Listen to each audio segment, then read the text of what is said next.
El desbordamiento de 2 ríos en Manabí dañó cultivos e inundó un centro de salud en Portoviejo, mientras en Azuay colapsó un segundo tramo de la vía Cuenca-Girón-Pasaje. Claudia Salgado, José Luis Terán y Jorge Benavides obtuvieron las más altas calificaciones para convertirse en los nuevos jueces de la Corte Constitucional. Los 16 militares procesados por la desaparición forzosa de los 4 niños de las Malvinas continuarán detenidos. Así lo decidió la Sala de lo Penal de la Corte Provincial de Justicia del Guayas, que esta mañana ratificó la prisión preventiva. La miopía se convirtió en un problema de salud para el país porque 8 de cada 10 pacientes oftalmológicos la tiene. Televistazo presenta algunos de los incentivos tributarios y financieros que incluye la Ley de Impulso a Mujeres Emprendedoras que anoche aprobó la Asamblea Nacional. Al 6º día hospitalizado en Roma, mejoró ligeramente la salud del Papa Francisco e incluso pudo levantarse, según el último reporte médico. 100 millones de personas afectadas en el este de Estados Unidos por nevadas y lluvias que han provocado la cancelación de 5.600 vuelos y el cierre de escuelas. Televistazo explica por qué a Donald Trump le interesa retomar el control en el Canal de Panamá y cómo eso favorece su visión geoestratégica.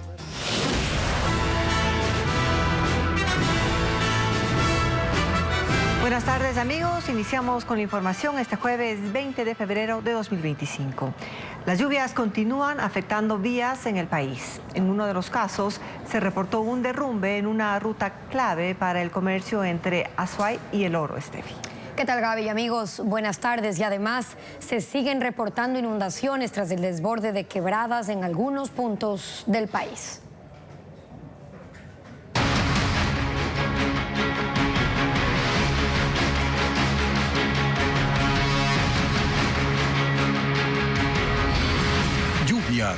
Los estragos aumentan.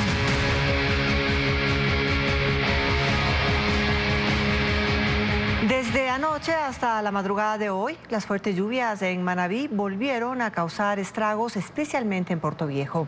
Las zonas más críticas están en la parroquia urbana de Colón y en la rural de Calderón.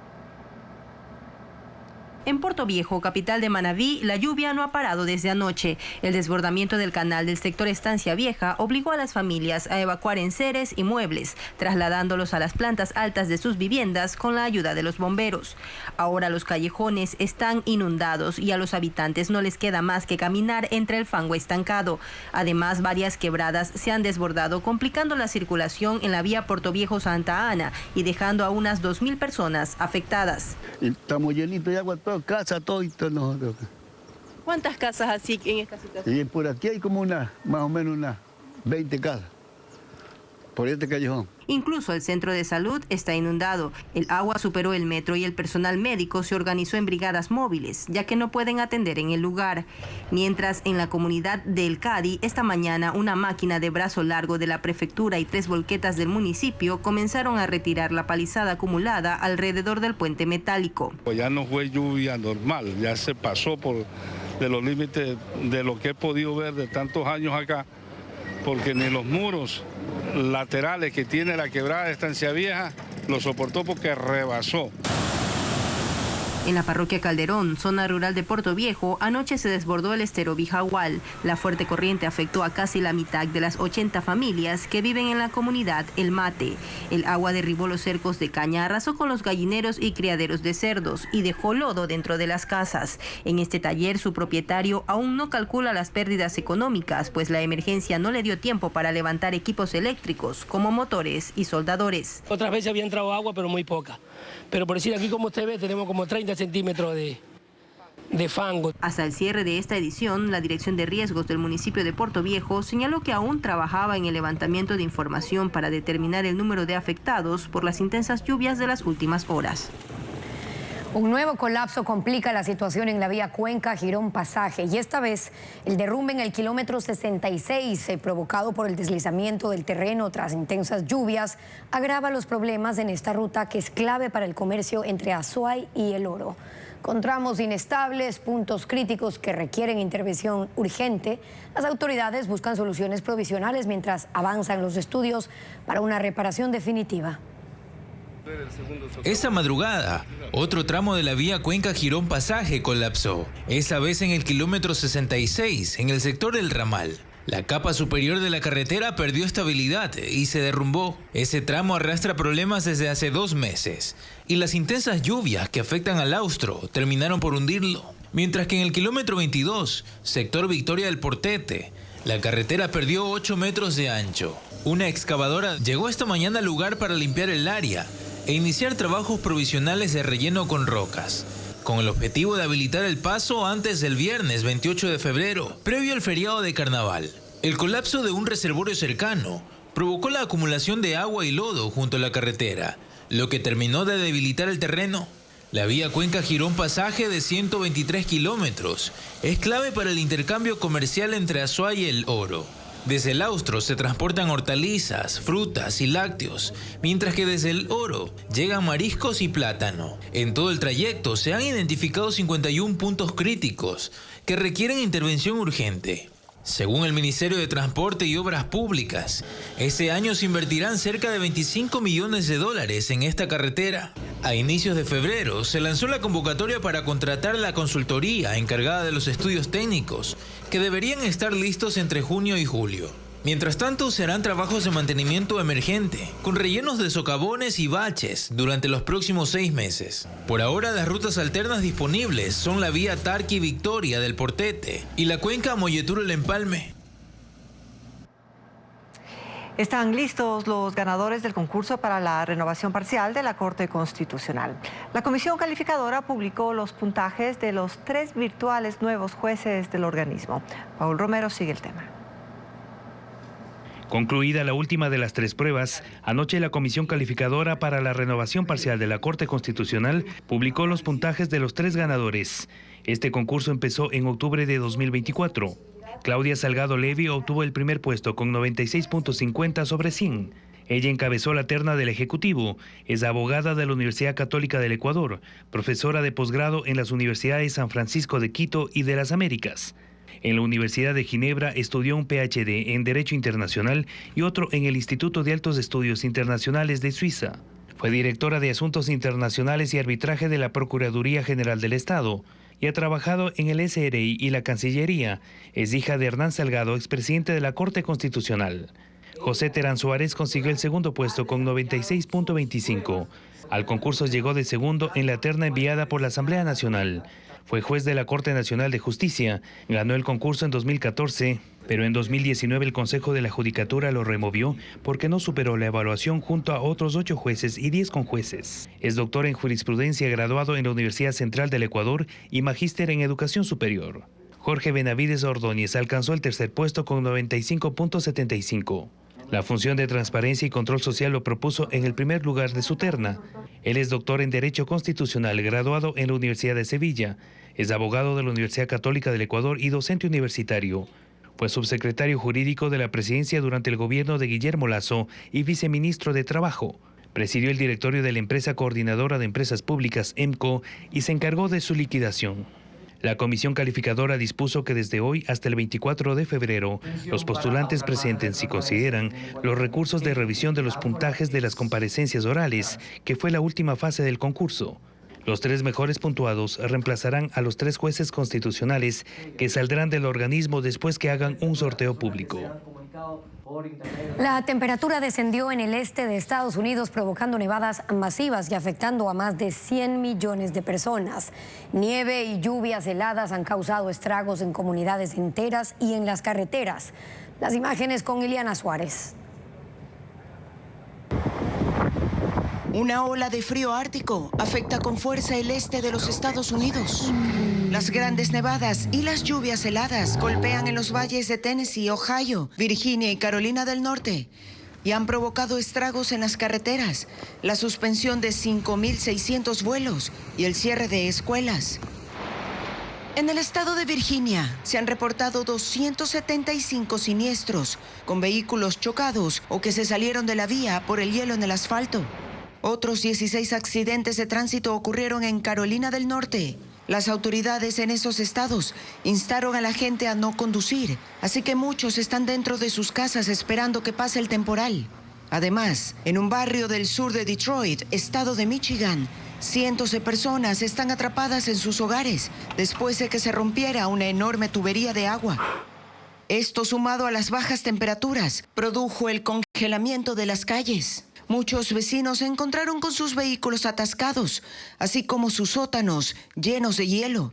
Los equipos de emergencia cortaron el fluido del agua y tomará 2 semanas reparar la tubería, mientras las autoridades locales trabajan con los damnificados. A pesar de las condiciones extremas, el pronóstico indica que el clima se volverá menos frío durante el fin de semana, sobre todo en el sur del país.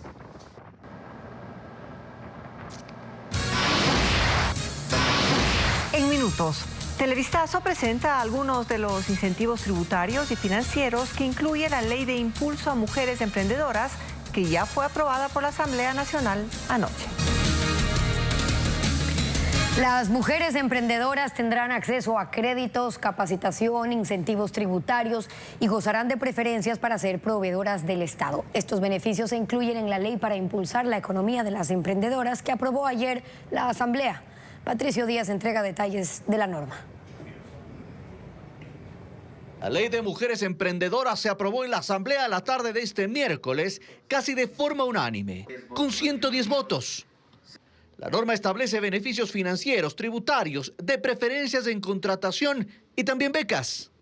Entre los financieros, dispone la creación de líneas de crédito preferenciales con periodos de gracia, tasa de interés reducida y plazos flexibles. En el sector agrícola tendrán acceso a capital semilla para sus proyectos. El historial crediticio de mujeres emprendedoras que adeuden al sistema financiero menos de $3,000 será eliminado. En una disposición transitoria se dispone a estas instituciones públicas y privadas que establezcan programas de diferimiento de obligaciones financieras durante 6 meses, sin cobrar intereses moratorios, gastos, recargos y multas. El SRI debe generar incentivos tributarios como la exención del pago del impuesto a la renta en los productos, bienes o servicios que produzcan o comercialicen. Una de las intenciones de la ley es también la formalización de las mujeres emprendedoras. Se ordena simplificar los trámites en las instituciones estatales, incluidos municipios, y exonerarlas del pago de tasas administrativas relacionadas con el inicio y gestión de sus emprendimientos. El Servicio de Contratación Pública, SERCOP, establecerá facilidades para que mujeres emprendedoras puedan participar y convertirse en proveedoras del Estado. Deberá crear también mecanismos de preferencias para contratistas del Estado que tengan como proveedoras o subcontratistas a madres solteras o divorciadas con hijos menores de 18 años. La ley establece también becas y capacitaciones gratuitas para potenciar sus emprendimientos. El proyecto fue enviado por el presidente de la República como económico urgente. Ahora vuelve a sus manos para que, si tiene observaciones, lo devuelva a la Asamblea. De lo contrario, disponga que entre en vigencia. Los problemas entre dirigencias complican a Pachacutic, que se apresta a decidir a quién respaldará en la segunda vuelta electoral. El Consejo Político de la organización política dispuso el cambio de varios líderes. Francisco Garcés actualiza la situación en el movimiento indígena. Los dirigentes nacionales de Pachacutic, afines a la línea política marcada por Leonidas Issa, deben sortear 2 problemas internos ante la decisión de respaldar a Luisa González, que todavía no está oficializada. Primero, evitar rupturas con dirigencias provinciales que para ellos no son leales y evitar un impasse con la filial amazónica, la Confeniai. Pachacutic tuvo este miércoles su consejo político en Quito. Ahí se exigió el cambio de todas las directivas de la costa y algunas de la sierra que están prorrogadas y que, según ellos, responden a los antiguos dirigentes nacionales que no son de la línea política de Issa. Les responsabilizan incluso de que Issa no haya duplicado su votación en la primera vuelta presidencial. Un abrazo. ¿Cómo le va?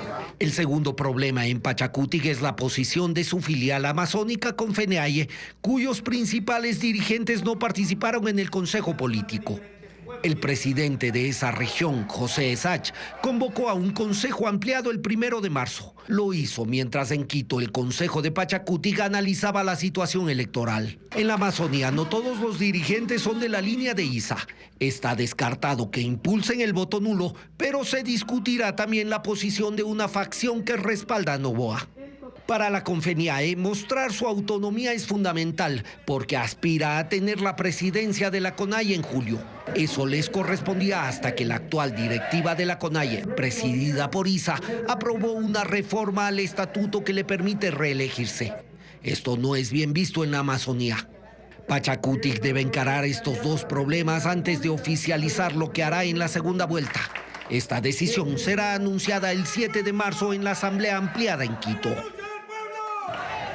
Según la Oficina de Naciones Unidas para la Alimentación y la Agricultura, los fenómenos climáticos extremos son la razón principal del incremento de la inseguridad alimentaria en Ecuador. Inundaciones, sequías, deslizamientos inciden en que 6.6 millones de ecuatorianos no tengan acceso permanente físico o económico a alimentos que le permita llevar una vida activa y sana. Los fenómenos climáticos extremos fueron el impulsor más significativo de la inseguridad alimentaria en la región y Ecuador no fue la excepción. Así lo señala el Informe Mundial sobre la Crisis Alimentaria que elaboró la Organización de Naciones Unidas para la Alimentación y la Agricultura, más conocida como FAO por sus siglas en inglés. Se entiende que hay seguridad alimentaria cuando todas las personas tienen, en todo momento, acceso físico y económico a suficientes alimentos nutritivos para satisfacer sus necesidades alimentarias. Siendo los sistemas agrícolas la base de la seguridad alimentaria y la nutrición, en Ecuador las inundaciones, las sequías y los deslizamientos de tierra son algunos de los factores que las agravan. Según la FAO, en Ecuador la inseguridad alimentaria se duplicó. Un 36.9% de la población está en esas condiciones, 6.6 millones de personas.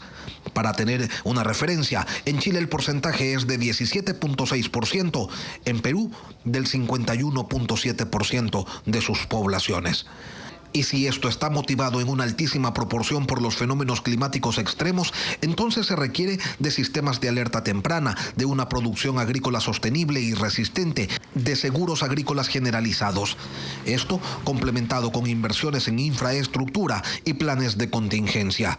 Con ello, según la FAO, se minimizarían las afectaciones en la cadena alimentaria cada vez más susceptible a un clima que ya no cabe en los patrones.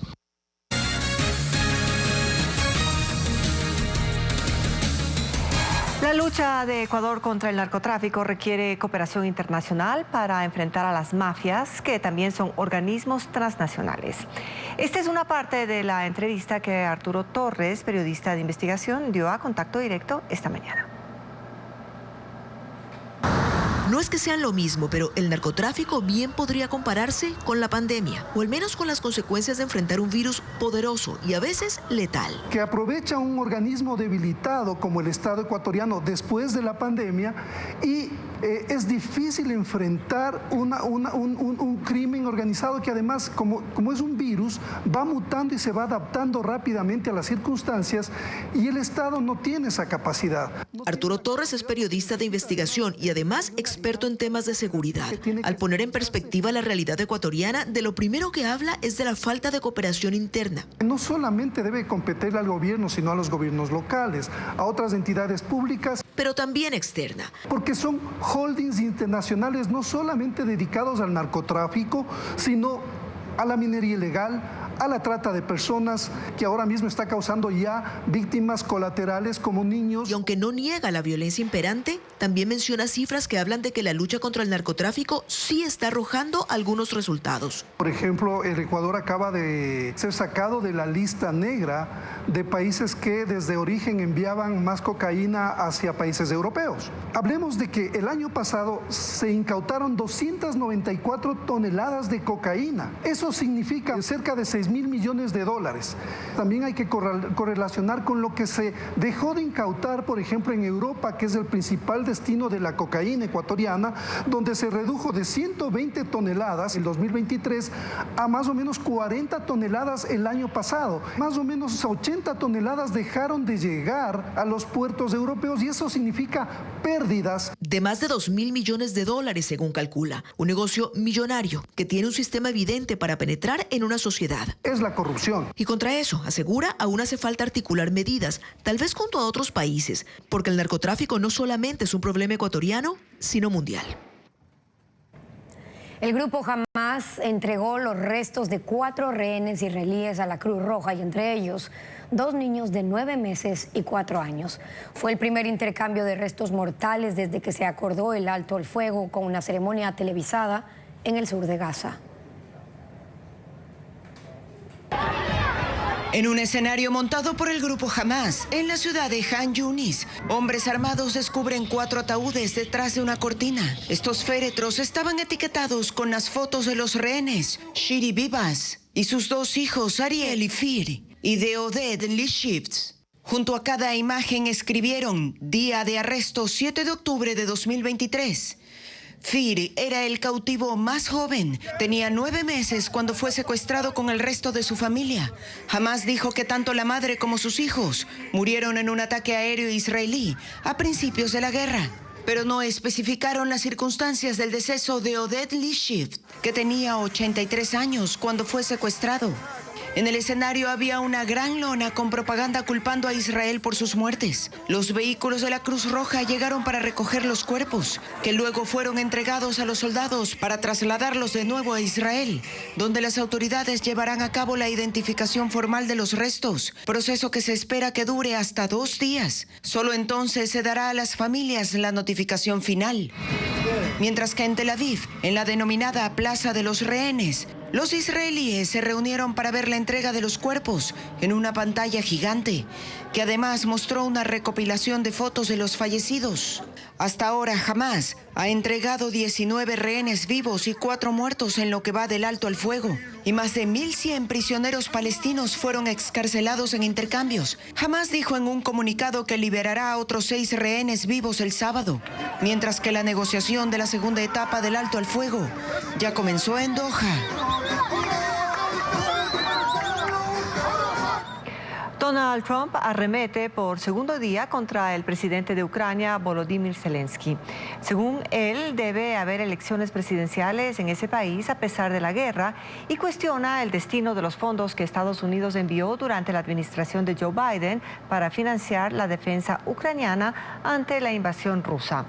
Trump dijo que nadie sabe dónde está la mitad de ese dinero.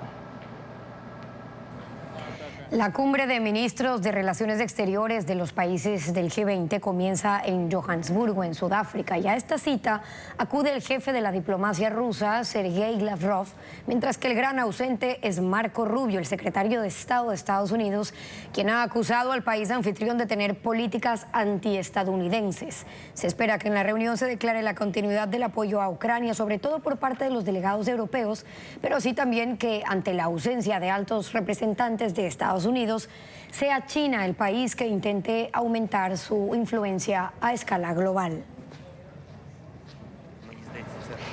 La oficina de prensa del Vaticano actualizó esta mañana la información sobre la salud del Papa Francisco, indicando que hay una ligera mejoría, que pasó la noche tranquilo y que se levantó de la cama para desayunar sentado en un sillón.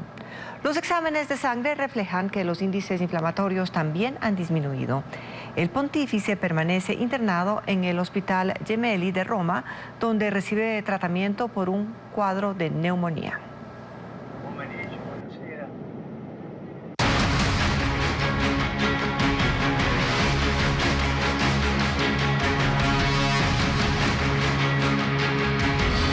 Panamá, canal de la discordia. La administración del Canal de Panamá ha creado controversia con Estados Unidos desde la llegada del presidente Donald Trump. Pero ¿por qué es tan importante para el magnate recuperar la administración del canal? Le contamos. La importancia estratégica que da Donald Trump al Canal de Panamá se vio reflejada en la visita de Marco Rubio a Ciudad de Panamá el 1 de febrero. Fue la primera que hizo al exterior como secretario de Estado. En la reunión que tuvo con José Mulino, presidente de Panamá, Rubio puso de nuevo sobre la mesa el aumento de peajes para buques de guerra de Estados Unidos y la influencia que tiene China en el área del canal. Fue enfático. Washington considera esto una violación al Tratado de Neutralidad firmado en 1979. Mulino negó las acusaciones, pero anunció que su gobierno no renovará el acuerdo sobre la ruta de la seda que está vigente desde 2017 y permite a China financiar proyectos de infraestructura para desarrollar el comercio entre Asia y América Latina. Otro punto polémico es la concesión de los puertos Balboa y Cristóbal, que ocupan el segundo y quinto lugar entre los mayores transportistas de contenedores en el país. Ambos puertos están a cargo de la filial Panama Ports, que es propiedad de la multinacional C.K. Hutchinson, con sede en Hong Kong, y ese acuerdo está vigente hasta 2047. El Canal de Panamá es estratégico en la geopolítica de Estados Unidos. Trump quiere fortalecer la posición comercial y proteger sus intereses económicos al pretender que los buques de guerra no paguen peajes y tengan un trato preferencial. Washington también busca debilitar la presencia de China, que ha invertido en puertos cercanos al canal en los últimos años. Su expansión puede incidir en el tránsito de carga por el canal, el desarrollo de nuevas rutas, tarifas más baratas e incentivos para determinados buques, cargas o países. Actualmente China es el mayor inversionista en América Latina y ha suscrito algunos tratados comerciales. Según un informe en 2024, las navieras chinas están entre las 10 de mayor movimiento en el mundo, entre ellas Evergreen, Costco Group y Jiangming. Según el sitio oficial del Canal de Panamá, de los 423 millones de toneladas de carga que pasaron por el canal en 2024, China representa el 22%, 93 millones de toneladas, y Estados Unidos el 72%, con 304 millones de toneladas. Estados Unidos quiere aumentar esa preponderancia en este momento en que Trump busca retomar las ventajas geopolíticas que su país ha cedido en las últimas décadas.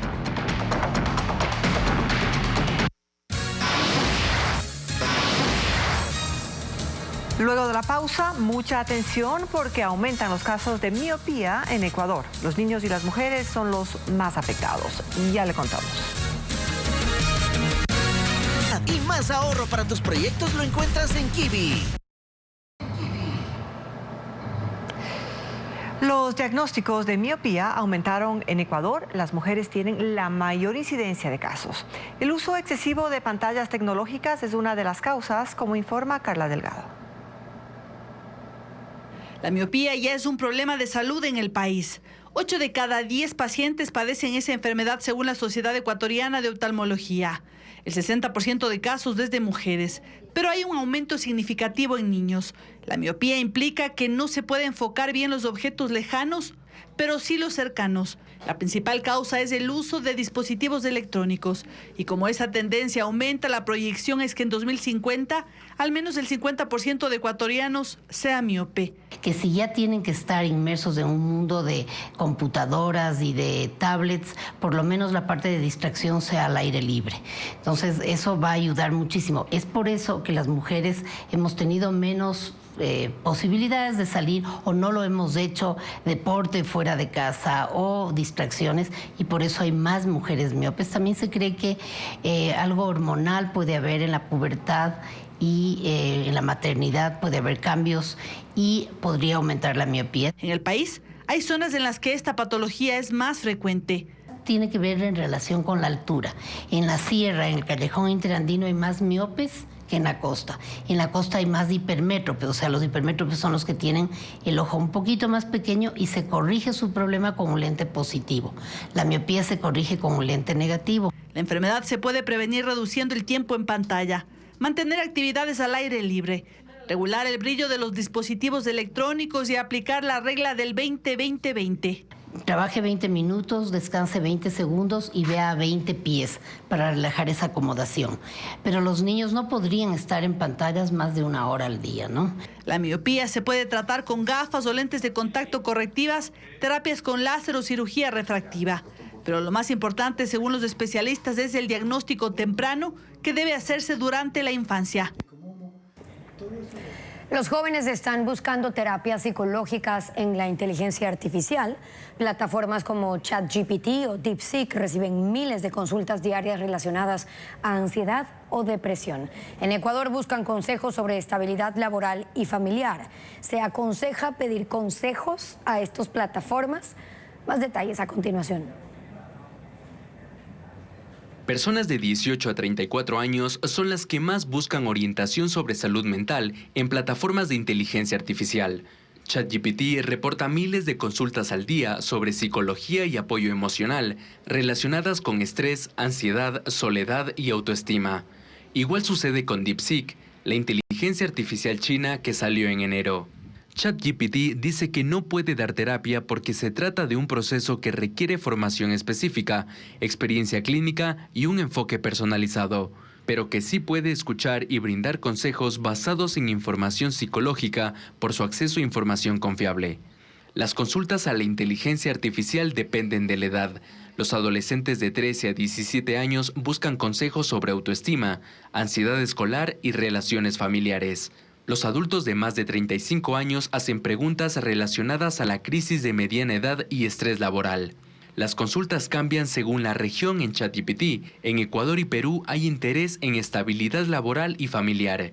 En México y Colombia sobre crecimiento personal y en España y Argentina acerca de ansiedad y relaciones interpersonales. Hay varias razones por las cuales los jóvenes recurren a la inteligencia artificial en lugar de acudir a un psicólogo. Por la inmediatez, porque no tiene costo, por el anonimato, por la disponibilidad 24/7, por el desconocimiento sobre salud mental y el estigma social. Hay más de 400 plataformas de inteligencia artificial que se enfocan solo en brindar apoyo de salud mental. Algunas son TalkLife, Aquí Estoy Chad, Therapy GPT, Paula App y Psychologist, que ha recibido más de 200 millones de mensajes. El Ministerio de Educación definió el cronograma para el cierre del ciclo escolar en la región Costa y Galápagos. Las clases terminarán el 28 de febrero. Además, en la vía a la costa en Guayaquil habrá cierres nocturnos hasta el 22 de febrero. Luis Alfredo Zúñiga amplía la información de estos y otros servicios.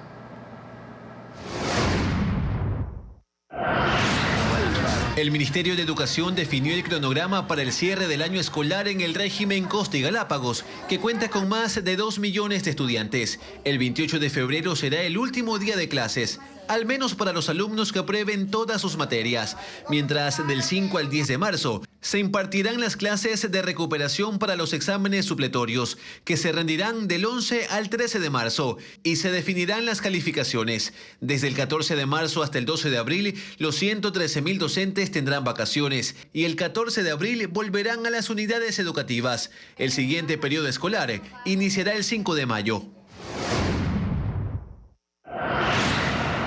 En Guayaquil se realizan cierres nocturnos en la vía a la costa hasta el sábado 22 de febrero. El cierre se hace en el kilómetro 11.8 y 14.2.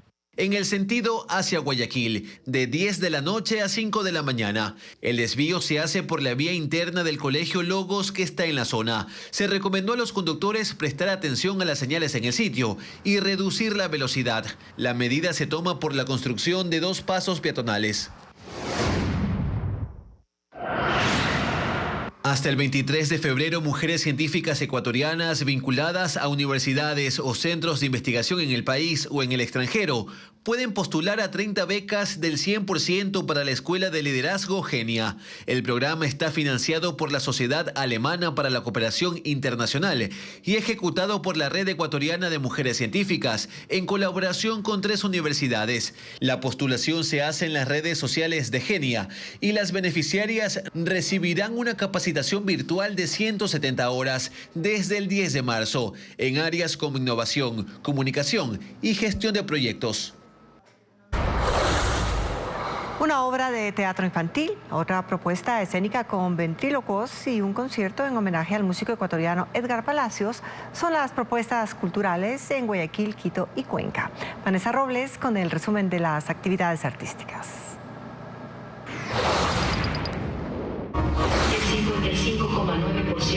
Testigos Modestos es la propuesta escénica que llega a Muégano Teatro en Guayaquil. La trama reflexiona sobre la realidad pasada, presente y futura del hombre mediante ventrílocuos en la tarima. La obra dura 1 hora y fue ganadora de los fondos concursables del Ministerio de Cultura en 2023. Y la única función será este 21 de febrero a las 7 de la noche. ¡Manzanas para la princesa! En el Teatro Patio de Comedias de Quito se presenta Pastillas para no soñar, una historia sobre el poder en un reino donde unos se dan la gran vida mientras otros pasan hambre. El rey tiene una princesa enjaulada que no puede reírse, pero uno de los personajes demostrará que el amor y la amistad pueden cambiarlo todo. Será el 21 y 22 de febrero a las 7 de la noche. La Orquesta Sinfónica de Cuenca ofrecerá un homenaje al compositor y trompetista lojano Edgar Palacios. Será este viernes 21 de febrero en el Teatro Pumapungo a las 8 de la noche. 18 canciones del repertorio nacional como Chola Cuencana, El Paisano y Panecillo Querido formarán parte del recital que durará 2 horas y será gratuito. Al volver, Televistazo presenta las 5 películas que compiten por el premio Oscar. Los 16 militares de las Fuerzas Armadas seguirán en la cárcel.